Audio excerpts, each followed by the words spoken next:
Good. Good start of the year. Yeah. Are you playing these days, no? Did you start it already? No. Huh? Good. So good luck, everyone. Yeah, I think Scarlett was it. What was your training schedule as a 12-year-old? So, what was your training schedule as a 12-year-old? As a 12 years old, oof. Let me think about it. Depending on the day, because I remember when I was 12, I was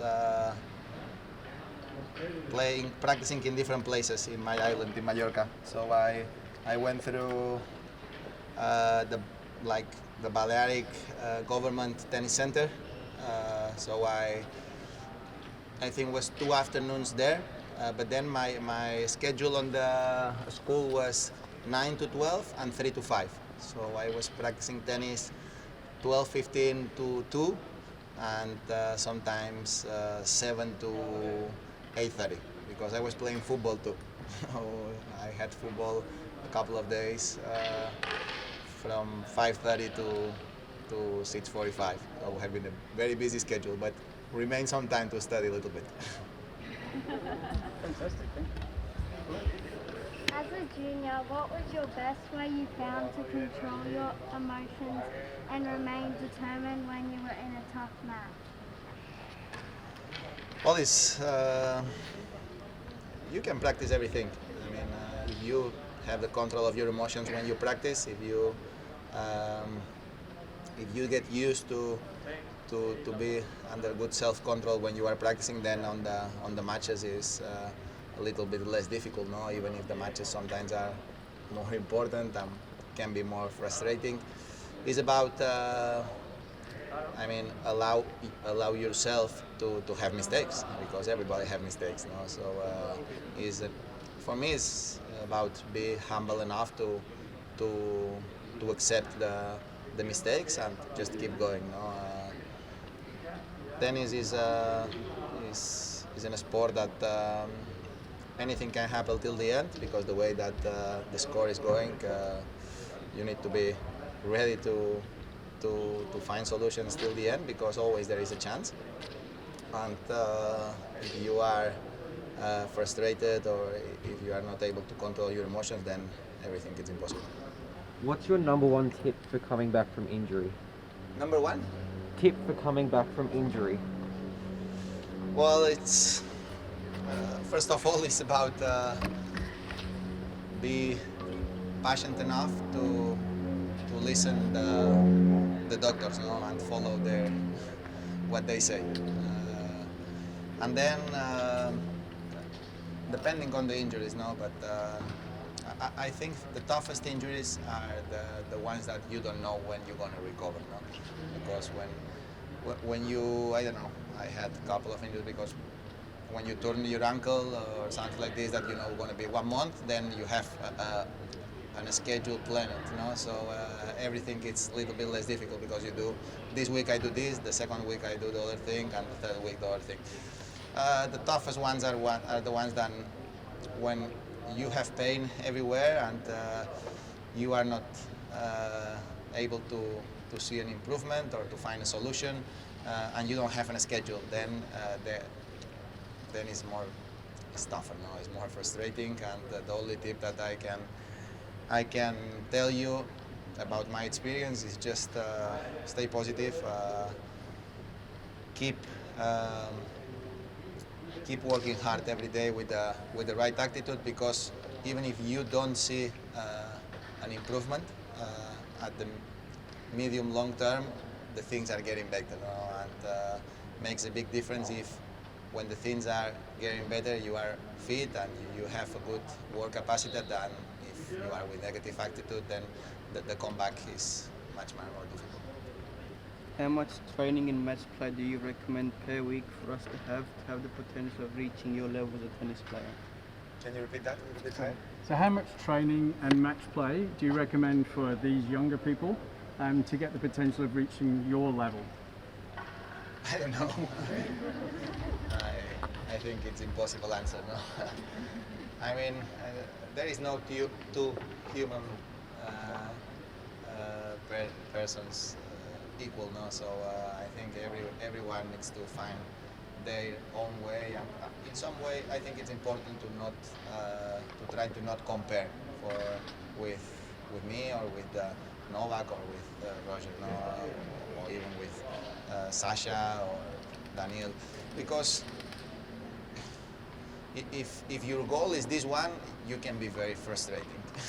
Can be very frustrating. No? So you need to do your way, no, and your goal need to be this event. You're starting on Saturday, no, or when you're starting. This afternoon. So that's your next goal, no, and the next goal now is your next practice to be ready for that event, no, and it's important to have short, medium, and long-term goals in terms of improvement. That's my tip. No?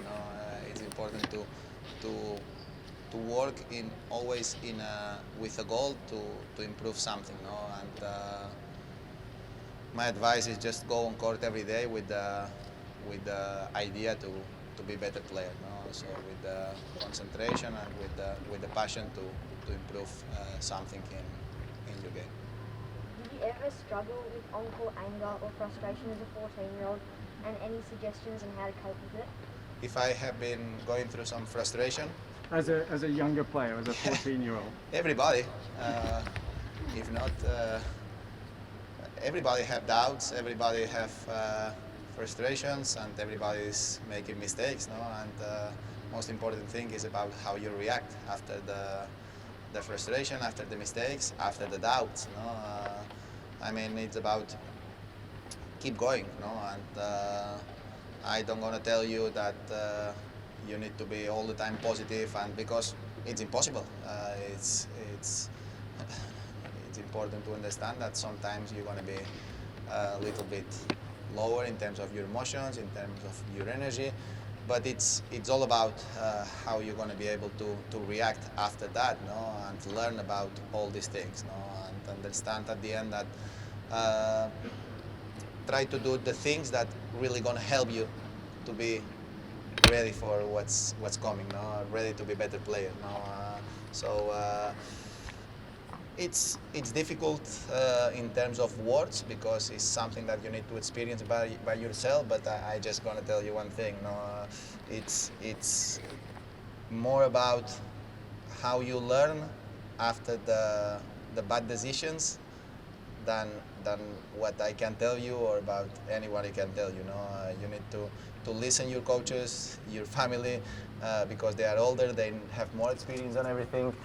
But at the same time, it's important to have mistakes if you are able to recognize that mistakes and try to change that situation. No? So if you are frustrating, if you are not practicing with the right energy, okay, can happen. But after this situation, you need to recognize the situation and come back the next day or after a week with a completely different approach. People talk about your obsessive traits. Do you think your obsessiveness helps you to control your environment so you don't get overly distracted by what's happening around you? So all the things you do before your serve, all the little things you do they help you center and not get distracted by everything else that's going on around you? Well, if you can avoid that, much better. But in my case, well, have been a lot of years around here now, and tennis is a sport that you need high concentration, and everybody need to find their own routines. No, it's much better if you don't need to do all the stupid things that I do. but that helps to me to be focused and to be ready for what I am doing. No, not be distracted for other things. No, and everybody needs to find their own way. No, I find that way. I would like sometimes to change that, but it's difficult at my age. But at the same time, it's all about find the way to be 100% focused on what you are doing. If you could time travel back and see your 13-year-old self to give them one piece of advice, what would it be? To myself, As a 13-year-old, if you could travel back in time, what would be your advice to yourself as a 13-year-old? I think I had a lot of great people next to me, you know, and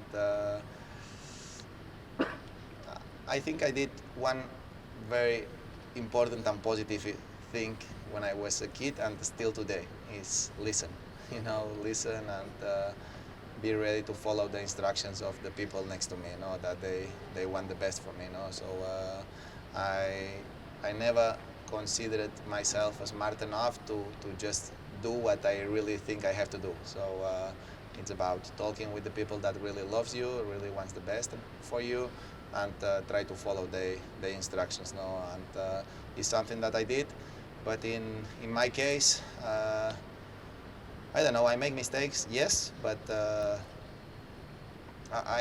for me it will be difficult. I am not saying that I did everything the right way, but I tried very hard during all my tennis career. You know, at the age of 13, I have been practicing a lot and with very high intensity, sometimes even too much. but I think I have zero to complain about my attitude during all that years. No, and probably that's why I had a very successful career later. And our last question, Rafa, and this is from one of the players that couldn't be here today. What do you consider your best shot now, and was that the same when you were a junior? Well, probably the forehand always had been my best shot. No, and probably yes, it was when I was a junior too the same. Yeah, I don't know. I think with the forehand I always felt a little bit more safe, and I was able to change directions. But it's true that during all my tennis career I have been improving a lot of things. Fantastic, thank you. Can you give Rafa a big round of applause? Well, one group photo with everyone, if that's okay? yes, well, have fun, guys, and all the best. Huh? That's good. 6-7,